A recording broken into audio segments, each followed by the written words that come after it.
Idol, okay ba na nainom ako ng alak? Ikaw ba, Idol, nainom ng alak? Ganito kasi yan.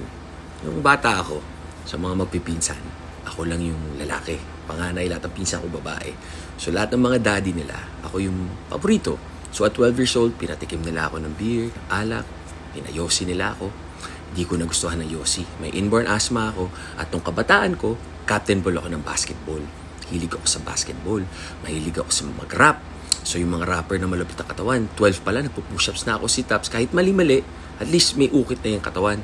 So at an early age, na-realize ko na walang naitulong sa akin ng alak. Pero paminsan-minsan at occasions, konting sip lang para hindi naman nakaka-offend, di ba? Kasi ang dami nag-aalok. Alam mo naman yung ano natin, yung culture natin. And then itong na-ACL, MCL ako, dun talaga nalaman na huwag mag-alcohol kasi hindi mag-heal yung ACL, MCL, meniscus. So, tama kayo, mali ako, I'm not your doctor. Do what works for you.